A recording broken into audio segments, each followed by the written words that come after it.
Las opiniones expresadas en este podcast son responsabilidad de quien lo comparte y no buscan ser una verdad absoluta.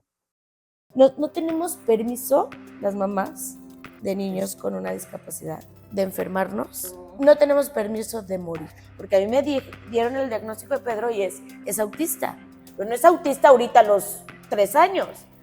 Va a ser y se va a morir siendo autista. Los retos van a ser toda su vida. Y entonces es enterrar, o sea, yo sí lo digo literal. Tú tienes un funeral del hijo que soñaste, que no existe, que no va a ser, para amar, abrazar al hijo que te tocó. Carana, donde el amor y el dolor se sientan a platicar. Un espacio para conectar, Aprender y soltar. Comenzamos. Hello amigos, ¿cómo están? Aquí otro episodio de Carana. Gracias por estar aquí otra vez. Este episodio va a estar espectacular. Estamos de manteles largos porque tenemos a nuestra primera invitada. Yo soy Karina, la paciente que viene a preguntarse todo y a cuestionarlo todo. Yo soy Arana, soy su psicóloga y tanatóloga de cabecera y estamos muy contentos de mantenerles larguísimos porque está la mejor invitada que podemos tener. Hoy tenemos a Marifer. Ella es empresaria, directora de un colegio, conferencista, fundadora de Palm, que es una fundación que apoya a las familias con hijos con discapacidad. Ella es mamá, esposa, híjole, muchas cosas más, ¿no? Influencer. No, todavía no influyó a nadie. Escritora, que ya nos contará más, y bueno, eso entre otras cosas. Entonces estamos muy felices de tenerte aquí, Fer. Gracias. Todo nuestro chemonerías. Gracias por el espacio, son mis amigas, las quiero, qué bueno que me dan el chance. Se dio casualmente, pero estoy muy contenta de estar aquí. Gracias. No, hombre, gracias a ti. Aparte de esta espectacular bienvenida y ya les contaron todo lo que mi amiga es mi hermana del alma, nos conocemos de hace milenios, hace muchísimos años. Esta persona no ha hecho más que orgullecerme, o sea, es un ser que he admirado toda la vida, o sea, toda nuestra vida y nuestros años de amistad. Es alguien de quien aprendo todos los días, o sea, es una excelente mamá, una excelente esposa en las profesiones, en la profesión que tiene, en lo que emprende, todo lo que toca lo hace oro, pero no solamente monetariamente, obviamente, pero todo lo que ella hace, lo hace desde el corazón y con el corazón y se ve, o sea, se siente, se puede sentir eso que hace. Entonces, pero bueno, platícanos tú, Fer, tú cuéntanos. Ya apapachada con este recibimiento, me hacen sentir hasta incómoda de que tanta porra. Pero pues sí, o sea, cuando haces las cosas desde el corazón, desde las experiencias de vida, obviamente tu panorama va cambiando. Y creo que sí soy una persona que me he topado con muchos retos o muchos desafíos desde muy chiquita.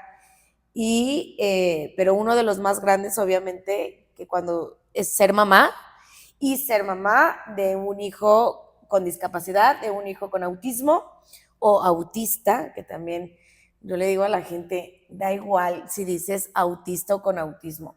Las dos cosas están bien dichas, como a ti te acomode, como a ti te fluya, yo los digo de las dos, y no cambia el diagnóstico o la forma en que tú dignificas o no a la persona. Nos gustaría que primero nos cuentes un poco de la historia. A ver, tú te casas, te embarazas, ¿no? Entonces, como todas tus emociones pues estoy embarazada, todo, o sea, cómo fue cuando nació tu hijo Pedro y bueno, todo el proceso que llevaste para llegar a un diagnóstico, que es el diagnóstico que pues hoy conocemos, ¿no? Así es.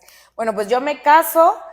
Y obviamente que la ilusión más grande de cuando te casas es pues el primer bebé, ¿no? El primer hijo planeado, organizado. Yo tengo diabetes tipo 1. Entonces yo me inyecto unas 5 o 6 veces al día y yo sabía que pues a lo mejor me iba a costar un poquito más de trabajo pues llegar a embarazarme. No fue el caso, estaba yo muy controlada, estoy controlada y me embaracé a los 9 meses de casada. Un embarazo como muy normal, muy planeado, muy organizado, muy todo, y muy bonito, ¿no? Los primeros 3 meses, pero se viene la pandemia. Y entonces yo empiezo, o sea, siempre he sufrido de ansiedad, depresión, angustia, tormento. Y entonces, embarazada por primera vez, yo diabética y se viene la pandemia, sufrí como mucho esta parte de, y se va a acabar la insulina, se va a acabar el mundo, y qué voy a hacer, y yo sabía que todo esto lo estaba resintiendo el bebé, y entonces era lo que más me preocupaba, pero yo no podía dejar de estar angustiada por esta situación, porque no sabíamos, o sea, era un tema nuevo para todos, yo no vi, o sea, yo mi gender reveal cuando sé que es niño, o sea, por Zoom, no vi a mi mamá más que, o sea, del otro lado de la calle, ella gritándome felicidades, porque yo sabía que tenía que cuidarme el triple, porque siendo diabética, teniendo hipotiroidismo, 2 enfermedades autoinmunes, pues complicaba un poquito más el embarazo. No hubo tema, durante todos los 9 meses fue un embarazo muy bien, pero sí la parte emocional, yo sí estaba como con esos temas. Sí, fue como que la parte que más te pegó en este sentido, claro, esta incertidumbre y cómo se hace y qué hago y no, de por sí yo creo que ser mamá primeriza pues ya es un tema, ¿no? Y ahora, ¿cómo se hace? Sí. Además en esta nueva, ¿no? En esta la nueva normalidad, sí. Ajá, Y de que dejamos el trabajo y que te tenías que desinfectar y todo, pero así pasaron los 9 meses y ya todo bien. Pedro es cesárea, o sea, porque así lo planeamos, dijimos, no podemos como que arriesgarnos a que sea natural y que si sales corriendo y que el COVID, y había como muchos temas, entonces planeado fue cesárea, fue un bebé que nació súper de peso, tuvo 9.9 de calificación del Apgar, que es con la calificación que le ponen a los bebés, o sea, todo bien, todo pintaba muy bien, y bueno, pues ya nos llevamos al bebé a la casa como cualquier familia que tiene recién nacido, y todo pintaba como normal. Pero eso sí puedo decir que desde chiquito era como que un bebé que lloraba mucho, y yo decía, pues claro, como yo lloré mucho en el embarazo, estaba tan angustiada, pues a lo mejor esta es la situación. Sin embargo, Pedro fue un niño que durante su etapa del neurodesarrollo tuvo como que todas sus etapas bien, gateó a tiempo, caminó a tiempo, él empezó a decir sus primeras palabras, tenía juego simbólico, decía gol, oh my God, comía de todo, y un día mi hijo le hicieron off con un botón, yo me imagino un switch botón off, así. off, y mi hijo se apagó, y mi hijo no volvió a hablar, mi hijo no me volvió a mirar a los ojos, y mi hijo no volvió a ser el bebé que yo tuve durante 18 meses. Ese bebé que conectaba conmigo, que sabía que yo era su mamá, que comía de todo, o sea, se apagó. Imitaba 18 animales con sonidos y me acuerdo perfecto. caras y gestos y todo, y se acabó. No, o sea, ya no a más. 18 meses ya no más, y es ahí cuando nosotras como mamás siempre tenemos como este sexto sentido, y Claro. sabemos cuando algo no anda bien. Claro. Entonces, pues ahí empezaron las alarmas, las banderitas rojas. Claro. Y dentro de esas alarmas, en algún momento como que te resististe, dijiste, no está pasando, o sea, como esta negación. Obvio. ¿Y en qué punto dices, no, sí, o sea, es momento de actuar o de hacer algo? En algún momento me dijeron, porque recorrí muchos doctores, o sea, yo digo la peregrinación de los especialistas, de base de doctor en doctor, y me decían, es que estás buscando el sí, ¿quieres el sí? No, quiero el no. O sea, yo con cada doctor o especialista que iba decía, híjole, este me va a decir que no, o sea, que es parte del proceso, que se va a ir con el tiempo, y que va a cambiar, y que esto y que el otro. Claro, la parte que yo siempre como considero más importante del duelo de los papás, porque tú idealizas, y más al primer hijo, idealizas un niño que te va a recitar el poema el Día de las Madres, que te va a bailar, que te va a decir mamá, te va a ver a los ojos, te va a decir mamá, te amo, te va a dar un beso, que va a ser doctor o que va a ser músico, o sea, idealizas. Y entonces es enterrar, o sea, yo sí lo digo literal, tú tienes un funeral Claro. del hijo que soñaste, que no existe, que no va a ser, para amar, abrazar al hijo que te tocó. Y es decirle adiós, porque tú durante 9 meses, o sea, y es nuestro error, porque fantaseamos, y ellos no tienen la culpa, pero nosotros nos hicimos una idea que no existe. Entonces yo tenía hecha mi maleta para ir a la playa y me llevaron a la montaña, pero yo a la montaña llegué en traje de baño. Claro. Sí, justo es lo que dicen, o sea, compras un vuelo a España y llegas a Alemania. Alemania no es malo, pero tú ya tenías todo listo para España. El clima es diferente, la gente es diferente, entonces todo. Y lo dices perfecto, o sea, enterrarlo. La gente a veces suena como muy fuerte o así.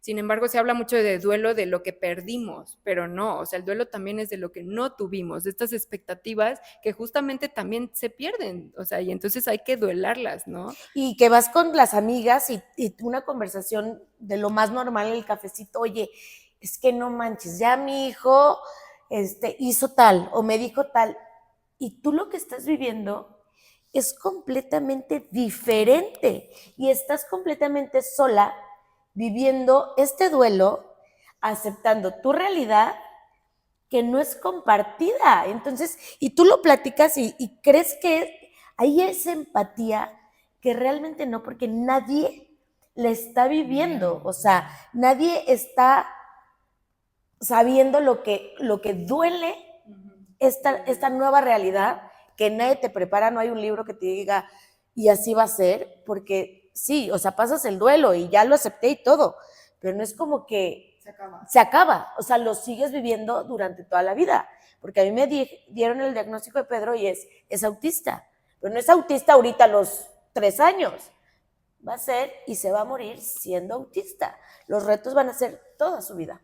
Oye, ¿cuáles fueron tus sentimientos? O sea, ¿cómo tú describes el día que te dan el diagnóstico?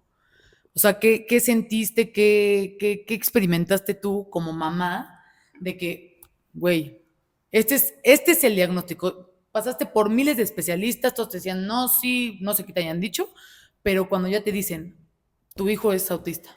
Sí, me acuerdo perfecto que Pedro, se lo platiqué en la conferencia de un bebé de 3 años encerrado en un cuarto viendo qué hacía con una pelota.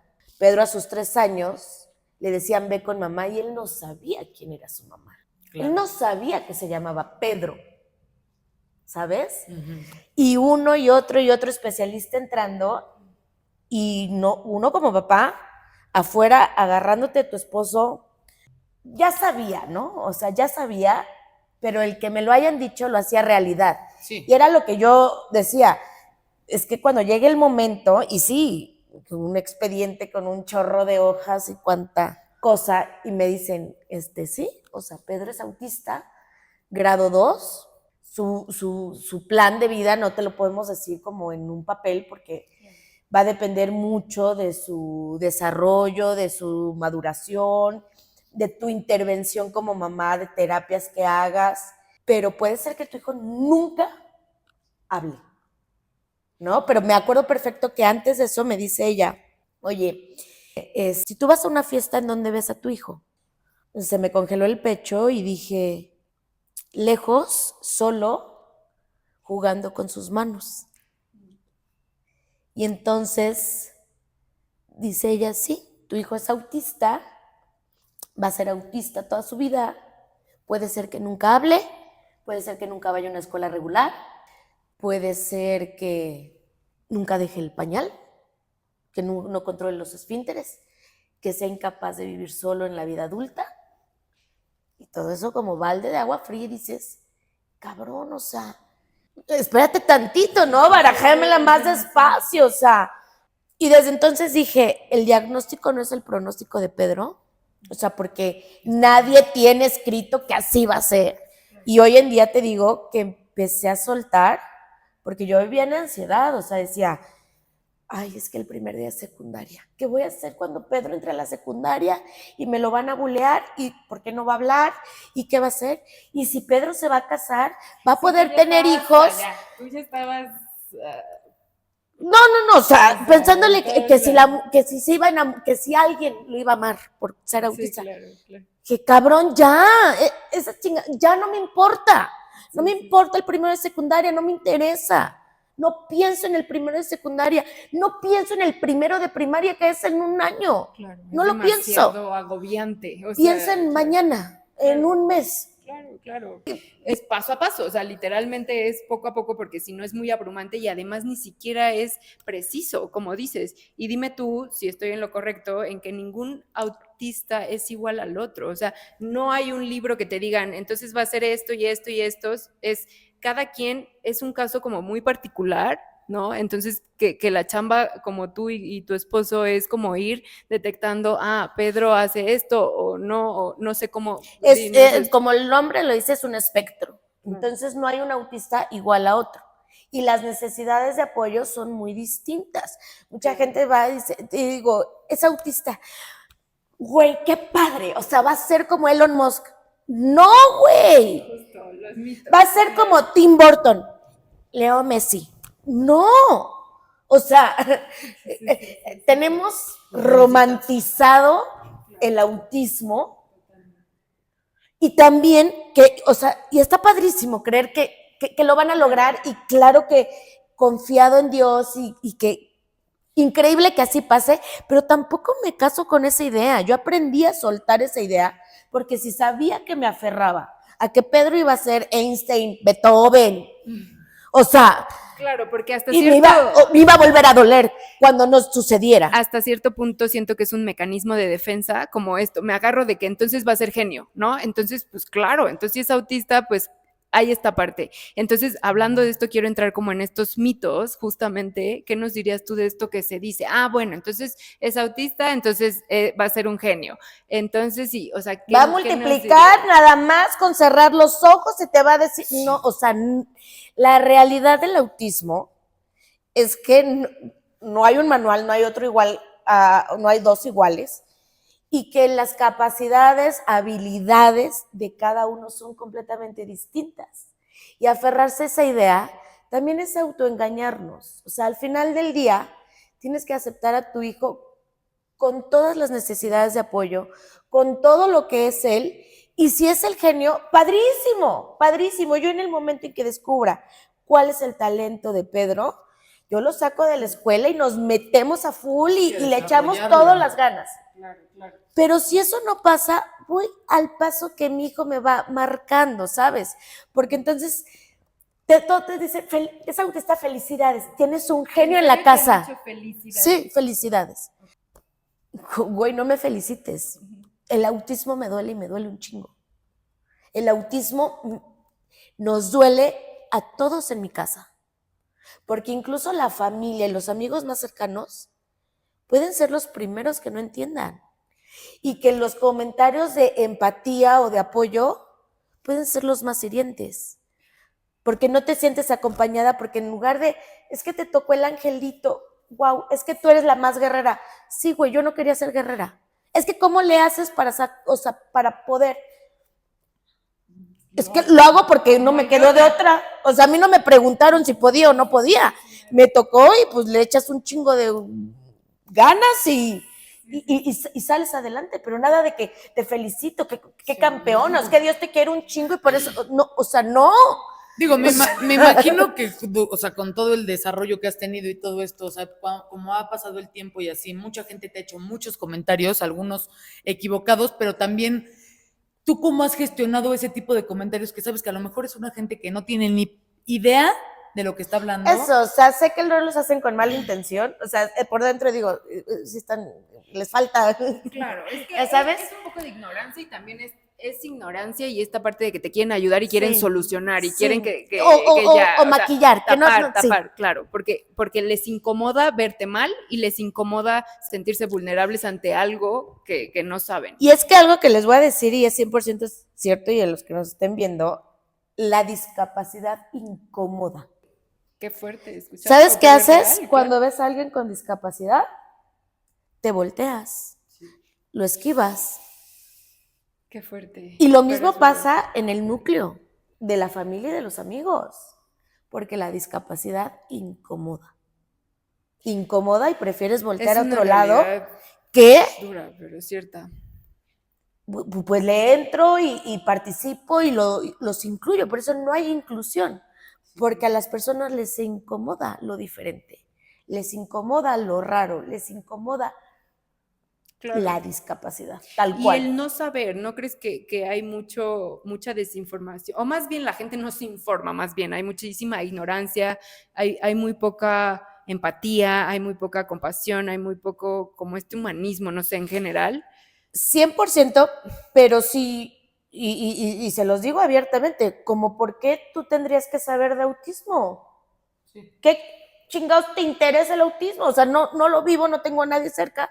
¿Para qué me informo? Claro, Pero claro. sí, yo creo que estamos en una época muy fregona de que empieza a haber este cambio, se empieza a hablar, cosa que antes no pasaba y eso está padrísimo, se empieza a hablar.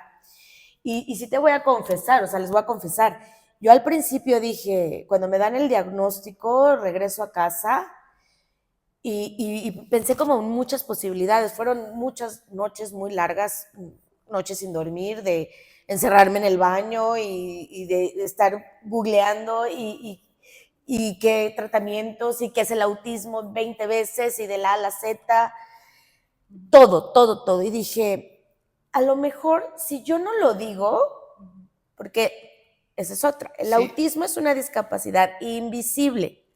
Tú ves a mi hijo, precioso, guapísimo, sonriente, cachetón, ¿y tú crees que alguien tiene empatía en el súper cuando entra descalzo? Cuando tiene una crisis, cuando se tira al piso, cuando jala el pelo, cuando se está autolesionando. Las miradas le hacen falta unas largadas. Sí, Es sí, berrinche. sí, sí. Es berrinches, es mal educado. Qué mal lo han educado. Y, o la gente cuando lo saluda, es que le comió la lengua al ratón, es que es tímido. Okay. No, y entonces pensé en ocultar su diagnóstico porque dije, si la gente no sabe, pues... Lo vas a tratar igual. Y me da igual, ¿no? O sea, de que si lo saben o no lo saben, o sea, ¿para qué le tengo que estar poniendo la etiqueta? Después dije, no, o sea, yo tengo que dignificar a mi hijo y decirle al mundo, mi hijo es autista, estoy orgullosa del hijo que tengo. Sí.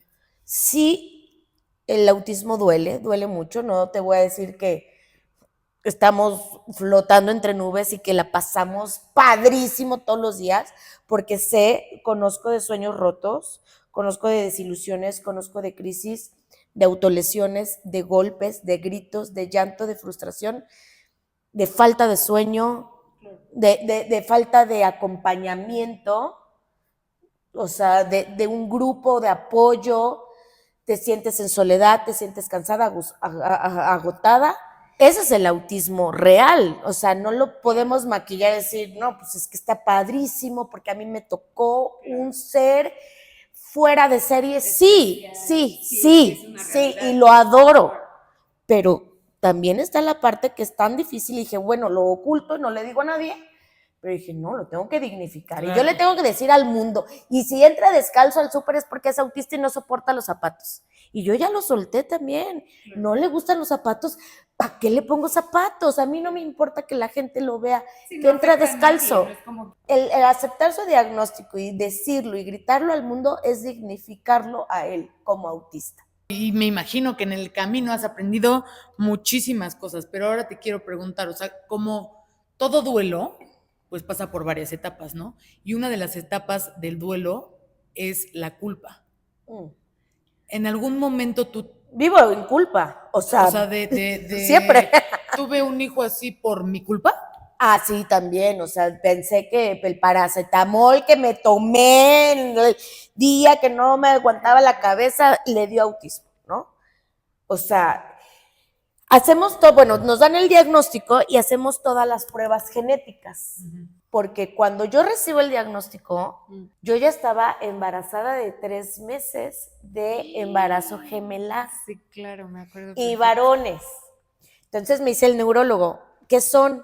Le dije, niños.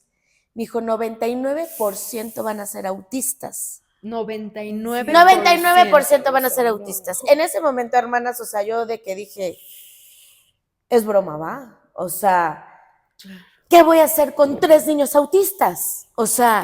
Qué duro, o sea, qué dura noticia, claro. Y yo siempre lo digo, y lo digo sin tapujos ni nada, amo a mis gemelos, los amo con todo mi ser, pero si yo hubiera recibido el diagnóstico de Pedro antes de embarazarme, yo no me embarazo. Okay. O sea, por el miedo, sí, claro, ¿no? Claro. O sea, me dedico Sí, sí, sí, sí, al sí, sí, sí, sí. 1000% con Pedro, a mi... Sí, no desde un mal lugar, o sea, genuinamente por esto, Pedro necesita para 1000 estar de mí, al 100, claro. 1000 de mí. 1000, ajá, no sé. ¿Cómo 1000. para qué me embarazo de otro bebé? Luego dos. Y luego dos, o sea, yo tampoco me imaginé que iban a ser dos, ¿verdad? Ok, sí. Y me dice el neurólogo, 99% van a ser autistas. Y le dije, no seas, le dije, bueno, necesito saber para prepararme, Claro. porque yo Sí, necesito, o sea, tengo 7 meses para irme preparando y pues Claro. ir Saber, asimilando. sí. Bueno, vamos a hacerte la prueba genética para ver si pues Sí, es hereditario. Ok. Hacemos prueba genética, no sale nada, y entonces le digo al neurólogo, necesito yo saber, o sea, porque estaba yo con la angustia de los gemelos, ¿no? Claro. Me dijo algo que me quedó como en shock, que muchas veces lo platico, y es una teoría que no está comprobada, pero me dijo, pudo haber sido un insecticida Sí. que oliste estando embarazada y se pegó en la placenta y eso provocó, y yo, ¿qué me estás diciendo? Justo, en psicología lo que he estudiado, esta parte que te hablan de genética, la gente cree que la genética es lo que heredamos directamente de padres. Sin embargo, la genética es lo que se va formando de todo, o sea, es el ambiente, Ajá. es tus padres, es un todo. Entonces, te hablan sobre todo en este espectro de autismo, que puede ser todo y nada, o sea, puede ser, justo, oliste algo, una enfermedad, una no sé qué, o sea, y puede ser, es la combinación perfecta que se da, o sea, para que justamente Diga, sí. tenga esta sí, genética. sí. Entonces pueden ser 1,000,000 de cosas juntas, pues. Entonces no hay una explicación hoy por hoy, no hay estudios, no hay nada que te digan exactamente es si pasa esto o si tú tienes cierta enfermedad o si tus papás, no hay una explicación, es esto, es la Sí. genética y es esta parte que a mí me costó trabajo entender, yo entendía la genética diferente, pero es esto. Y ya la epigenética es entonces vamos leyendo la genética, o sea, es como la lupa, es como el traductor. Y son 10,000 y 1,000,000 de genes que está cañón. Exacto. Y lo que hacen estos estudios es para saber si hay algún autista con los mismos genes, para ver cómo le fue, o sea, cómo le fue en su vida. O sea, si a lo mejor encuentran estos mismos genes y él es también autista, pero ya tiene 18 años, bueno, ¿qué terapias le ayudó como para poder encontrar en el mundo a alguien parecido? No igual, pero parecido. Sí.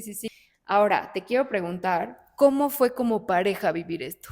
¿Qué fue para ti y para ustedes como pareja? No como individuos, sino cómo fue, porque a veces los duelos compartidos se hacen más leve. Sin embargo, en este tipo de situaciones sucede que un porcentaje altísimo, creo que es 80%, 85%. 1 de cada 3. Bueno, pues andamos por 85 Sí. por ahí, que las parejas se separan. ¿Y saben por qué pasa esto? Porque justamente ambas personas viven los duelos de manera completamente diferentes. Ambos están viviendo lo mismo, la mismita situación. Ambos están con el mismo dolor. Sin embargo, lo viven de maneras súper diferentes. O sea, uno es el que llora todo el tiempo, el otro es el que está como más fuerte, entonces no llora, pero hace cosas. O sea, muy diferente. Y esto hace que las parejas, en vez de que se ayuden, como que hay todavía fricción, además de ya la situación. Entonces te quiero preguntar cómo fue para ustedes, qué fue Pedro para ti, tú qué fuiste para Pedro, ¿cómo fue? Pues como nuestro duelo lo vivimos como no hablado, o sea, no, nunca o sea, sí lo hablamos, pero era de, te agarro, o sea, te estoy sintiendo, te estoy oliendo, te estoy pensando, o sea, no necesitamos decirnos más, o sea, nos abrazábamos, nos agarrábamos la mano, los dos destrozados por dentro, y sí se puede, Mar, y va a estar bien pelón, y cuando yo siento que no encuentro, lo veo porque él es muy poco expresivo, o se puede decir casi cero expresivo, y yo soy todo lo contrario, o sea, yo hago catarsis, yo lloro, yo grito, o sea, yo me enojo, o sea, tengo como todas mis emociones las vivo al 1000% y él mucho más reservado, mucho más ecuánime, pero sin embargo las está viviendo con la misma o mayor intensidad, ni siquiera podría yo saberlo, ¿no? Pero es solo vernos a los ojos y eso, y nos decimos, sí va, o sea, te siento, sí, yo sé, Mar, yo sé, Pedro, o sea, tranquilo, y ya, o sea, no nos decimos más. Pero se siente este compartido, se siente... 100%, pero cuando yo hago catarsis o esto, o sea, Pedro huye, o sea, no le gusta verme como como en eso, porque entonces siento que él también entraría en catarsis y él se contiene mucho, pero Pedro ocupa nuestro 1000% en pensamiento, tiempo, dinero, esfuerzo, todo. O sea, Pedro ocupa el 1000% de nuestro ser, de Pedro papá y de mí como mamá. Oye, y hablando de todas estas emociones, la catarsis que haces y todo eso, ¿cómo cuidas tú tu salud mental? Muchas veces se los he platicado a mamás con hijos con discapacidad, mamás de hijos autistas, es de que pues sí necesitamos terapia 100%. Y muchas veces la realidad de las familias es o pago la terapia de mi hijo o voy yo al psicólogo, o a qué hora quieres que vaya al psicólogo si Pedro tiene tantas terapias, o sea, ¿a qué hora? O sea, no tengo tiempo para curarme. Entonces, ¿qué haces? Le preguntas a ChatGPT, oye, me siento de la fregada, o sea, dame un consejo, ¿no? Porque no hay tiempo y muchas veces tampoco hay dinero y muchas veces, pues, estás inmersa en la situación que estás viviendo y más si tienes otros 2 chiquitos que dependen de ti y más si tienes trabajo y más si estás haciendo otras cosas.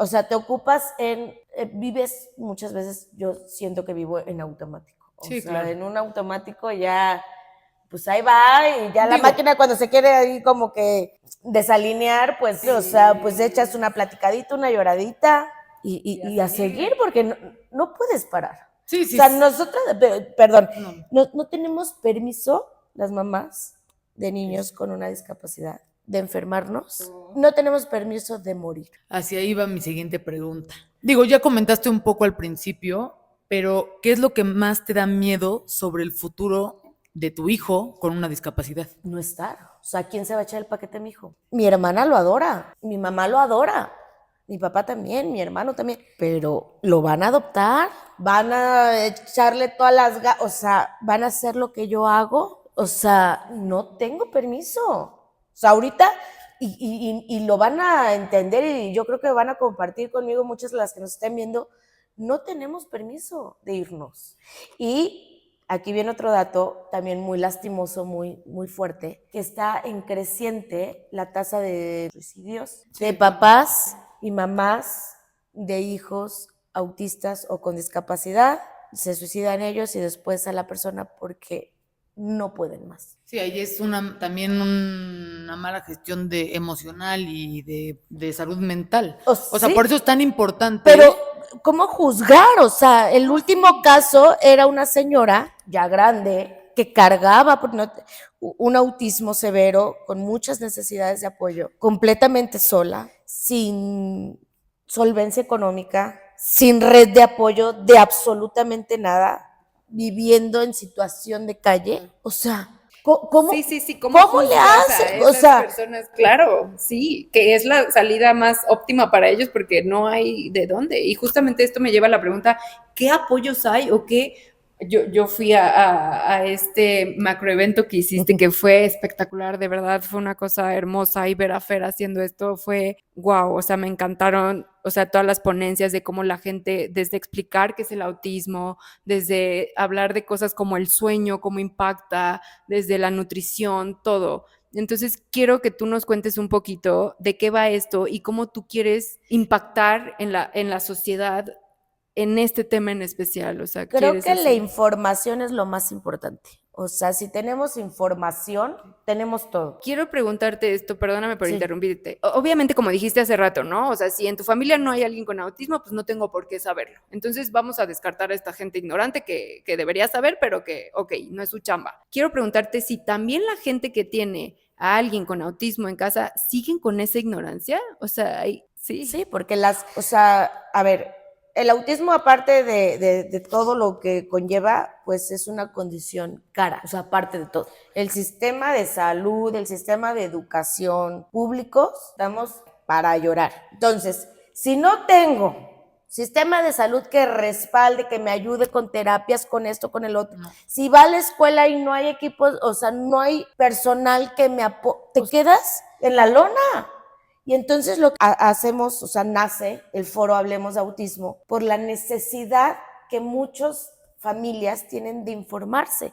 Todos estos congresos siempre tienen un costo, o sea, las ponencias de estos picudazos especialistas que hablen de diferentes temas tienen un costo. Entonces, hacerlo abierto al público en general, pues me voy y me informo completamente gratis y resuelvo un montón de dudas que a lo mejor yo se lo pregunté a mi neurólogo, pero me dieron la cita y te dan la cita una vez al mes para darle seguimiento. O sea, es imposible. En México no se sabe cuántos autistas hay, pero ¿cómo vamos a saber cuántos autistas hay si ni siquiera sabemos cuántos mexicanos realmente viven en nuestro país?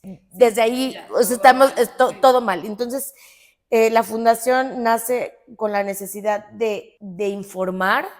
Un mensaje precioso de una de las personas que fue a la ponencia nos escribió y nos dice: soy peluquero, estoy muy interesado en el tema porque le corto el pelo a 2 niños autistas, pero yo quiero saber más del tema y quiero aprender a tratarlos. En ese momento dije, claro, todo tiene sentido. Él es peluquero, él es peluquero. Y tiene 2 chiquitos. Y ya tiene puesto en su peluquería su constancia. Y él dice, soy peluquero especialista en niños de autismo. Y entonces dices, empatía hay, ganas de aprender hay. Y no necesariamente tienes que ser psicóloga, maestra o familiar de una persona autista. Simplemente tener corazón. Yo siempre les he dicho a los maestros, porque aparte me dedico a la docencia, a un centro educativo, y sé las necesidades que como maestros te puedes enfrentar. Pero si un maestro no tiene ese corazón de querer apoyar a su alumno, de entenderlo, sí, esa así tenga los 1000 títulos. Sí, todo el expertise, pero esa vocación, Conozco ese amor. gente sin estudios que aprende y sabe más de autismo por lo que lee, investiga por amor a la persona, claro, que muchos especialistas que son los primeros que cierran las puertas, que es muy difícil, o sea, este caso no lo puedo manejar y entonces ahí viene pues la discriminación.